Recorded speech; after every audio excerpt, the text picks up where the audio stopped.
Welcome to day 2 of this visual arts class in photography. Today, we're going to talk about composition.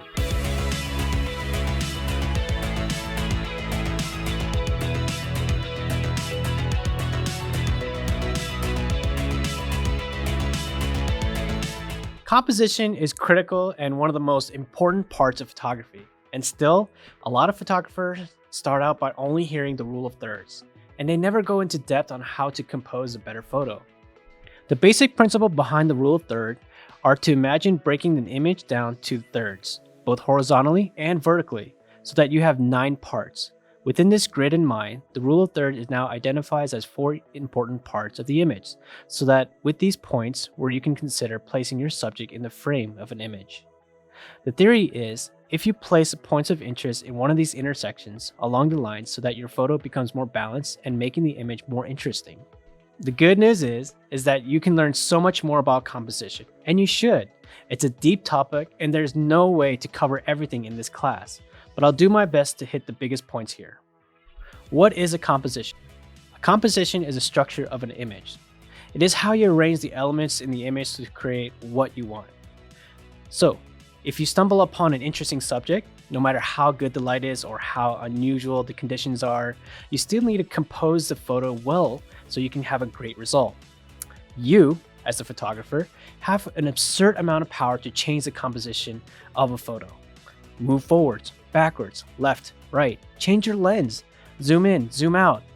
Pay attention to what is in the scene, what you are including, as well as the ones you're not. Point, lines, and shapes. These are probably the biggest parts of composition.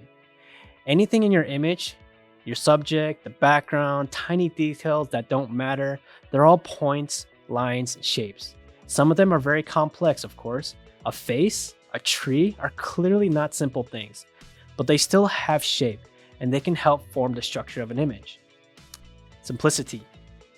Every photo that you take has some sort of emotional message. The core reason why you're taking a photo in the first place.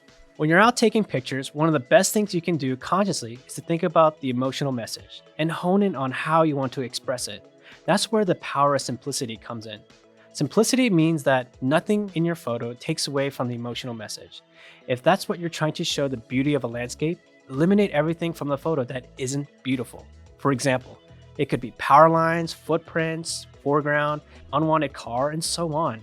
At the same time, don't overwhelm your audience with too much information, unless your goal is to capture something overwhelming or chaotic. When your photo tells a story, you want to do it without any distraction to make it as powerful as possible. Balance is another important part of composition I think about when composing a picture. Balance is fairly easy. Just to start, just ask yourself, how much attention does each object in an image attract? This is known as visual weight. Objects that have high level of visual weight include bright objects, saturated colors, eyes, people, animals, high contrast, an unusual element, anything that attracts attention in the real world. Then, figure out the visual weight is distributed evenly across the frame. If they're roughly even, it's a balanced photo.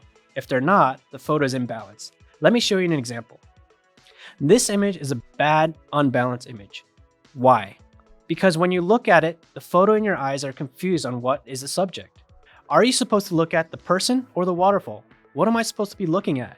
Yes, as a photographer, you want to show someone standing in front of a waterfall. But yes, there's a better way of showing both subjects and a more appealing way. Here's my correction. Before, I had both the waterfall and the person in the same plane of the photo. Now, she's in the foreground of the image and the waterfall resides in the background. This makes it a more appealing, balanced, and easy photo to understand. The key to a balanced composition is no eyeball confusion.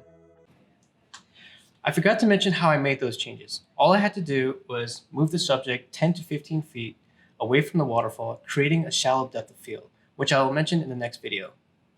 Positive and negative space. Positive space is anything to do with the photo that stands out and attracts attention. Negative space is the opposite. The areas of an image that fades into the background and don't draw attention to the eye. You can take photos with large amounts of negative space, large amounts of positive space, or somewhere in between. They're all convey different emotions. Photos with negative space have a sense of emptiness, peacefulness, and isolation. They tend to be somewhat minimalistic images. and they work well if you're trying to show a sense of scale or loneliness. For example, a single tree in a snowstorm. Photos with a lot of positive space are more intense, busy, and active. They include a lot of details for your eyes to notice at first glance. Although the downside is they can appear crowded, harming the simplicity and clarity of your message. Now, I don't want to make it seem like composition is easy. In some sense, it's impossible. Even the greatest photographers of all time never mastered composition, because composition isn't something you can master. Perfect composition isn't something you can reach with enough talent or hard work. The rule of thirds won't get you there. It's a simple technique mainly meant for beginners. It only scratches the surface of what composition can be. The same goes for any other simple tip out there. None of them apply enough to overrule the fundamental concepts of composition. Unfortunately, as I hate to admit it, it's also true about reading these things online. You can't learn everything about composition from a book or a YouTube video. It's something too personal of a topic. Composition is something you must go out and learn for yourself. Hopefully, through this class and through these tips, they will be a good starting point for you. Very few elements of photography are more important than composition. Done right, it has the power to make your photos truly stand out from the crowd. That's it for today. For homework, practice by taking photos and explore new compositions from what you've learned. Thank you very much for watching. I'll see you tomorrow. Bye.